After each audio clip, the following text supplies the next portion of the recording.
Hello everyone and welcome to the Rob and Mo show, the show that is more entertaining than watching Man United concede 4 goals at home.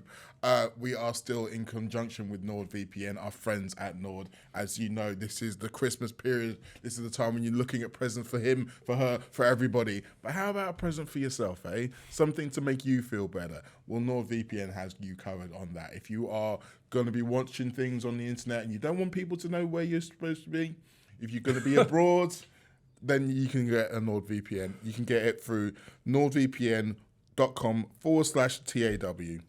It's a 30-day money-back guarantee. And on this, we've had some chat about the song.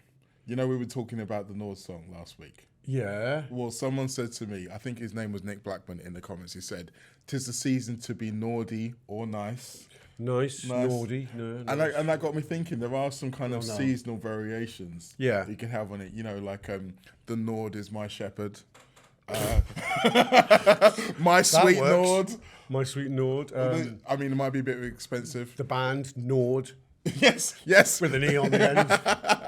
You get them involved. But Jesus, this is the sort of content Nord, yeah, they can't believe they're beginning. Well, look, I mean, we are doing this for free. And if you end up seeing a Nord advert with any of these songs in it, just let me know, because I might come back to them for some money. They should actually hire you full-time to write their material. They really should. Yeah, they should. You know, I've got 15 other jobs. Why not 16? Yeah. Anyway, so normally there's a game either that's just happened or it's about to happen when we do the shows. This time we got a bit more freedom, so we thought we'd do something a little bit different, a little bit fun. This is the awards season. There was the FIFA Best Awards that came out just recently. There's the Sports Personality of the Year Awards coming out very soon. So we thought we'd get involved with this and do our own awards show. But because it's us... Can we talk about Spurs at the end, though? Because I do like talking about actual football as well. Okay, fine.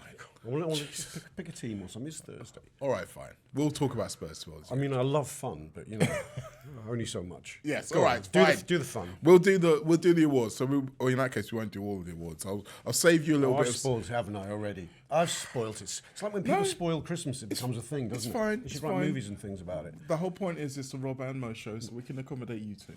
Go on. Anyway, we're wasting valuable time. We are. So these awards are not your usual awards because it's us. We thought obviously we'd do something a little bit different. So I'll let you know straight from the jump. The first award is the Can We Build Him Out of Adamantium award for the player who we desperately need to stay fit. Adamant. Ian. See, I'm not a big Marvel fan, so I don't know if there was any kind of consultation between adamant when they called it adamantium. If you don't know, adamantium is what Wolverine's made of. I don't know whether that was an in-joke or not, but if not, then... It's quite funny if it is. It is. Quite. Because Adamant himself is probably not that strong. No, not robust. Anyway, famously. The 3 nominees for this award are Joe Gomez, Connor Bradley, and Alisson. Who would you like to give the award to? The implication is, who do you want to stay fit indefinitely? Yes. It's tricky. Trickier than the obvious answer must be Alisson, but I don't know. I think we're sort of used to being a team that doesn't have Alisson, and we seem to be all right sometimes. I don't know how, because he is the best keeper I've ever seen ever. Yeah.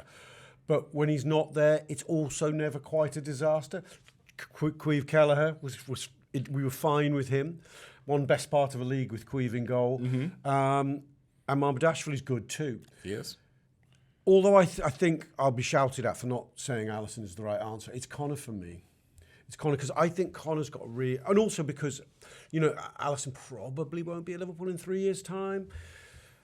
Whereas I think Connor, he has the potential to be the future of the football club. I think it's just got such a high ceiling. I don't think we've seen it yet, and I'd love him to stay fit and develop and fulfill that potential. You know what? This is why you and I are on the same show, because I think exactly the same thing for exactly the same reasons. I'm giving this award to Connor as well, because the fitness question is probably the biggest question about him right now. Yeah. I think ability, I'm happy with what we've seen. I think in terms of adaptability, I'm happy with what we've seen. He just needs to be able to be there again and again and again. And playing fullback for any team in the modern era, it's tough. Playing fullback for Liverpool is really tough. And he needs to be able to prove that he can stand up to it. But yes, I could have given it to either of the other two. I'm still heartbroken for Joe. But yes, Connor Bradley wins award number 1. Moving on to the next one. The Hold On It's Coming award almost named after Sam and Dave, but I didn't think any of you get the reference. For the player who you're convinced will come good. Now, the three nominees for this are Alexander Isak, Jeremy Frimpong, and Milos Kerkez. Now, sidebar, I was going to put Florian Wirtz in there, but I took him off because I feel like that he's already coming. Like I don't feel like we have to wait much more. I feel like that's already arriving. I think Milos Kerkez is coming too.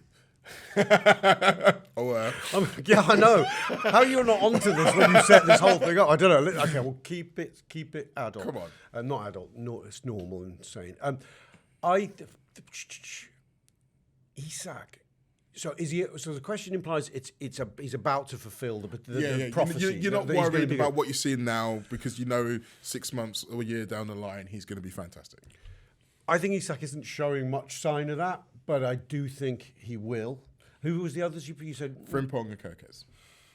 Well, Frimpong, it's hard to say it's imminent because we haven't seen him for a while. I mean, I do think Frimpong will be fine. I actually think what he's contributed so far has been absolutely fine. I think what Kerkez has contributed so far has been fine. I think what Isak has contributed so far hasn't been fine enough by a long margin. But that's the burden of the price tag. I think it's Isak for me. So this question does rely on a leap of faith. And yes, that is probably why I'm leaning towards you with Isak.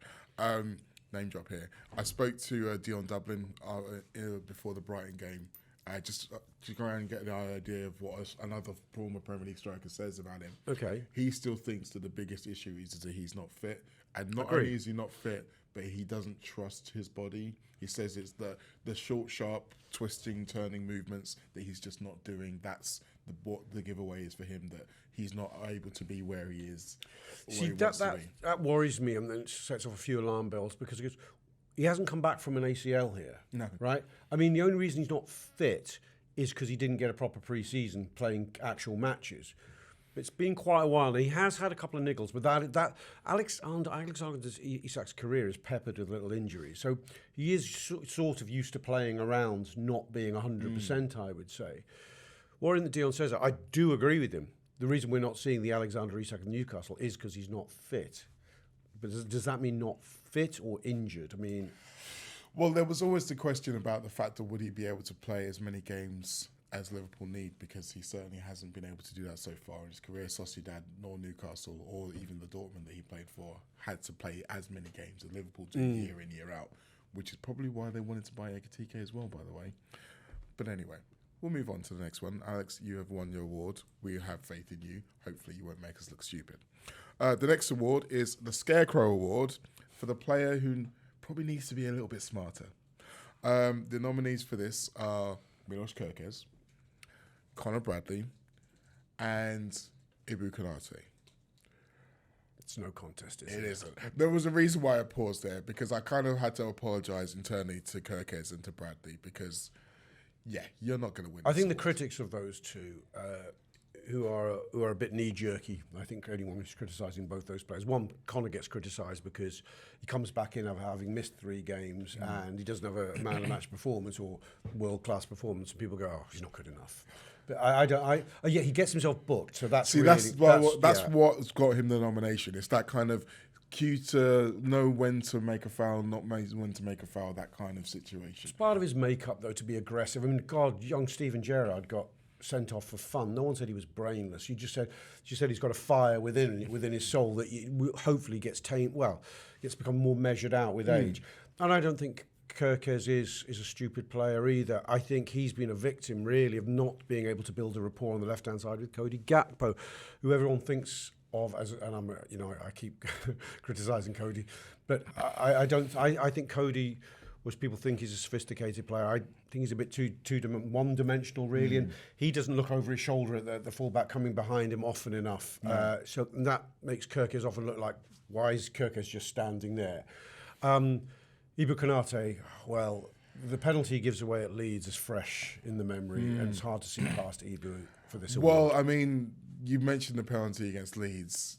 We could mention quite a few instances. The season, and even beyond the season, his Liverpool career is littered with moments where you're just like, come on, man, just take a breath, take a minute. think about the wider connotations of what you're doing here. And Connotations. I like that. And I know that obviously playing football, lots is happening, and it's not always easy to control your emotions and those kind of things. But he's 26 years old. He's been at the club this is his 5th season. Yeah. He's been alongside players who have been very good at doing exactly what I've just said. Literally, the guy he plays next to every week. And he doesn't really feel like he's learnt or is learning. Strange player, isn't he? Against Leeds, I think I wasn't the only one saying, he's having a good game here, Ibu, he's having a good game. And then, he's done that. I mean, 26... Some centre-halves are, like a Rio Ferdinand was the finished article at 23, 24. Some mature late. I mean, Ibu was an international class, almost world-class centre-half at a young age. Yep. But in truth, you don't really see the best of the best in that position till their very late 20s, in my opinion. So there is still room, even at 26, for him to get better. I'm not writing him off, and I would still, on balance, like him to sign a new contract. I'm not sure I want him to be a first choice in a year's time. I want him to be fighting for that honour. Yes. I think that's a very key distinction, though, isn't it? I think, like you say, he's still got the talent to be good enough to play for Liverpool. Yeah. But I want to see him tested. I want to see him know that he has to be at his best, at his sharpest for the majority of the time. And hopefully that will raise his standards. Because I do think that was, when he first came in, that was the case. When Joe Gomez was a little bit more robust, when Joel Matip was still around, I think there was a higher bar for him to clear. Whereas this season, I mean, it's funny, a lot of the talk has been about why Slot hasn't dropped him out the side. You can look at what's happened to Joe Gomez and be like, there's an argument for saying, because no one criticised Ibu last year, really, did they? No. There's an argument for saying that what's changed is, one, the team's consistency has changed radically, quite frankly, and a lot of the personnel, and a number of the personnel have changed. But the other thing is this contract situation. It must be affecting his performances. I mean, some players it doesn't affect their performances. Virgil van Dijk, maybe last season, an example. Mo Salah, an example. But I think there's a case that it might be affecting his performances. And let's put it this way: he seems to have played himself out of a move to Real Madrid. Yeah. So how that plays with his head from here on in, who knows? More on them in a minute. Let's move on to the next award. This is the Carragher Award for the player most likely to become a pundit. The nominees are Andrew Robertson, Curtis Jones, and Virgil van Dijk. I'm interested to see where you go with this one. Oof, this is a pundit on British television screens. Well, British and American, shall we say? Yeah. Okay. Carragher's They're really good choices, Mo. First, I've said, because they all would offer something different. I think Virgil, you sort of sense Virgil because you think Virgil could be good at most things. Like I find it hard to imagine. I'll be disappointed if he's not a good manager, although probably won't be. But he feels like he should be, or if he doesn't go into movies. Well, he might be smart enough to know that he doesn't need the extra stress of being a manager. I'd like to see some sort of Fast and Furious type franchise with Virgil van Dijk as a hitman or whatever.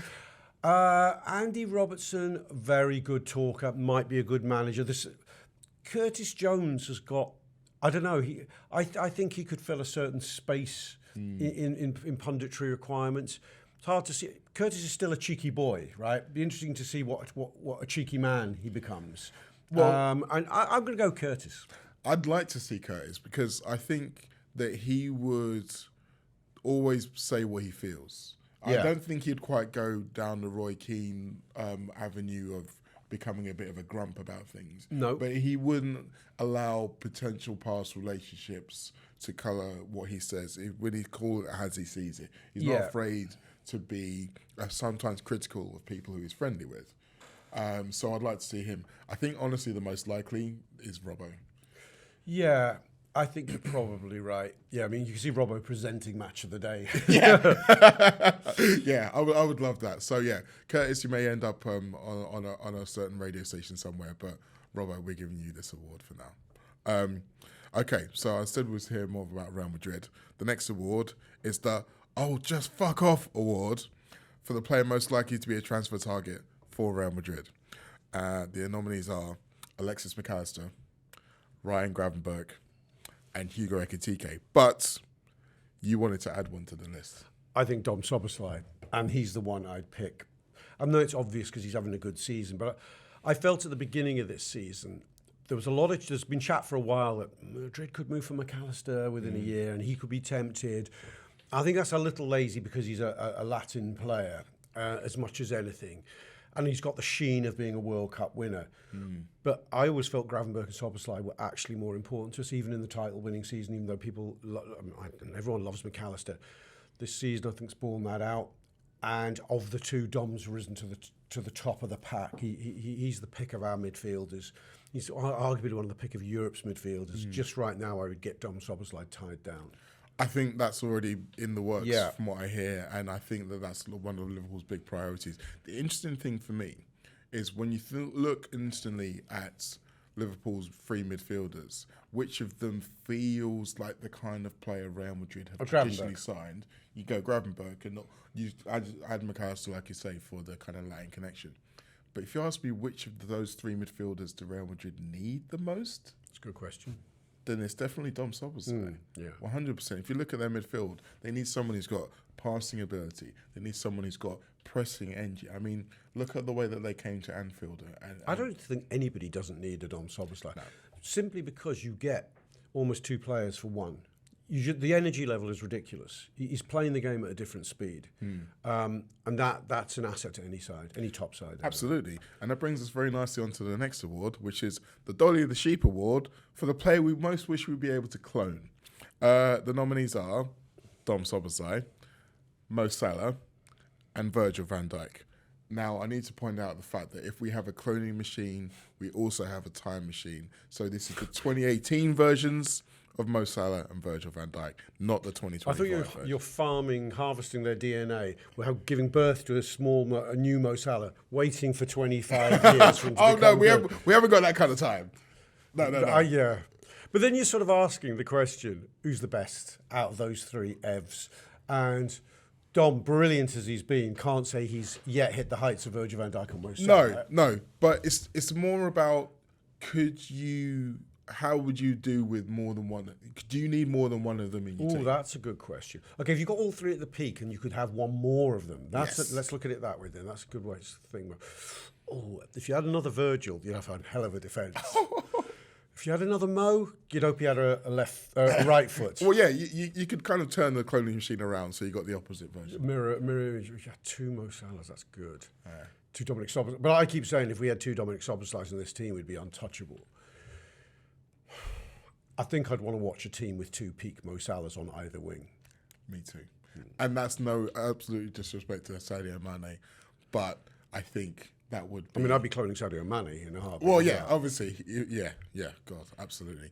But no, I think you're right. I think being able to see that... And the beauty of that is if you had two of them, they wouldn't be able to stop them because they'd have to put so much emphasis into stopping one of them. The other one would run amok. And we'd be dropping both of them right now for not running. What careers they would have had. I wonder who'd have scored more.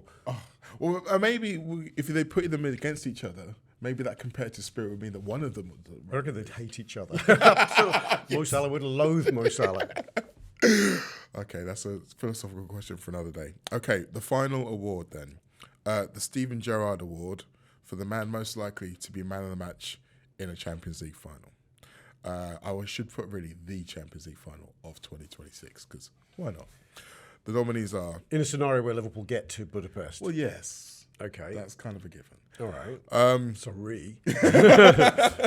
So the nominees are Hugo Ekitike, Dominic Szoboszlai, or Mo Salah.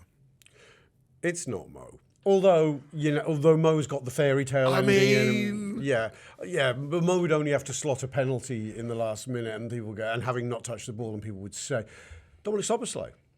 Because all this is like he's sweeping the board at the Oscars here, because he's currently our best player. Just is. For me, I think it's going to be Hugo. And the reason why I say because he's likeliest to bag. Yes. Yeah. And if you look at the way that man of the matches are normally given. Oh, all right. That's a cynical way of looking at it. But also, I think it would be a fantastic way to crown his first season at the club and how amazing it could be to see what effect that would have on him going forward. Like, with Dom Soboslai, obviously there's the fact that it's in Budapest, so maybe you might get an extra few votes for the home crowd. Yeah. But yeah, you're right to say Dom Soboslai has been the best player so far of the season by far. Yeah. I wouldn't be surprised if Hugo Ekitike is the best player of the second half of the season. I wouldn't be surprised at all. So you can look at that and say that maybe that's the crowning moment. Well, you have people vote now, actually, and given the bias towards goal scorers, a lot of people would vote Hugo as their best player Well, there you go. the first half of the season. Maybe that's what we should do. Maybe in the comments to this video, then maybe will even be the opportunity for you guys to comment and vote. In fact, let us know on any of the awards that we've given out. If you think that we have given the wrong award to the wrong player, let us know. We are fascinated. Yeah, love comments. I obviously love comments. No weirdos. No. Oh, that's going to rule out most comments, isn't it? Yeah, sorry. Fair enough, no comments then. Okay, so I've given you a full 8 minutes to talk about Spurs. Oh, really? Yes. I don't talk about Spurs. I want to talk about Liverpool. Actually, we talk about... Right, here's my hot take. I've not thought about this game a lot, but I am going to the game, and I'm looking forward to going to the game. Spurs got beat 3-0 by Forest. They did. It feels like a while since we faced a team bang out of form, so that's good. We're not the out of formist team. Also, we've been facing opponents who've been going, this is a great time to play Liverpool. This is not necessarily a great time to play Liverpool. If you're Spurs, Liverpool have gone and won 2 significant games, unbeaten in 5. Spurs are in a bad place. They're at home, and past seasons people have seen Spurs as it's an easy 3 points. It's not an easy 3 points ever in that ground. I was checking the bookies' odds. The bookies don't see our chances much better than 50%. They're seeing us about evens to win the match. Longer odds, obviously, for Spurs to do so. So I think the bookies are being harsh. I think we are strong favourites for the match. I think we've played really quite well the last 2 games.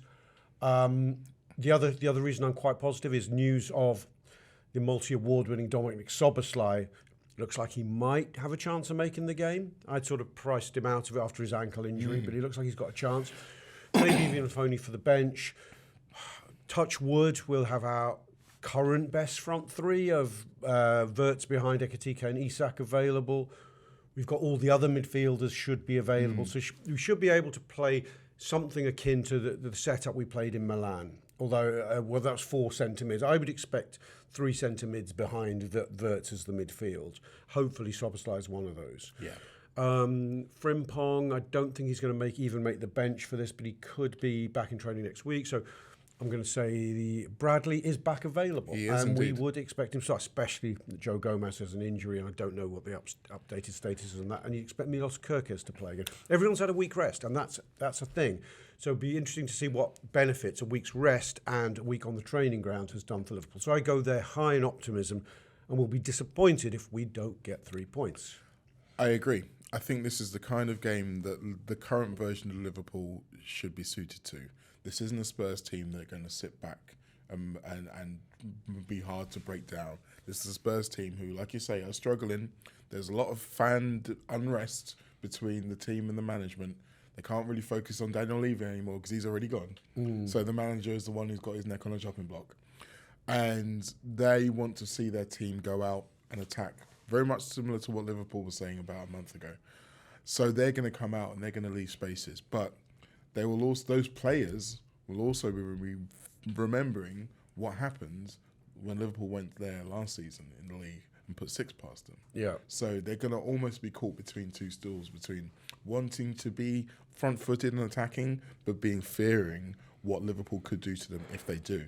What sort of lineup do you expect from Spurs? You know better than I do. What injuries have they got? Kudus available. Kudus, I think, will play. So Slanky's still out. Xavi Simons is available. Yeah. Xavi Simons, well, Simons. that's the one where I'm not sure what he'll do with him. Whether or not he'll try to be a little bit more circumspect and go with Palhinha, Bentancur, Bergvall, even maybe as a solid midfield. Yes. And then have just Kudus, Richarlison, Colomwani as the front 3. So he might not even start. Wouldn't he want, because Xavi Simons is a bit Florian Wirtz position, so he'd bolster his midfield a tiny bit by playing Xavi Simons in a game where they're going to have to be defensive at times. He's had his best 2 games for the club in the last 2 games. Yeah. So you can see a world where he says, okay, he gives him his head, go on. But again, that might play into Liverpool's advantage. One last thing on Spurs. Go on. The home and away table. Where do Yeah. you think they are in the home table? Oh, I got a feeling I heard a stat that they hadn't won at home since like the first or second week of the season. Is that something like that? So they've got to be pretty low down. Well, they beat Brentford in the last game. Oh, that's true. But Sorry. before That was then their first win, though, since Burnley or something like Yes.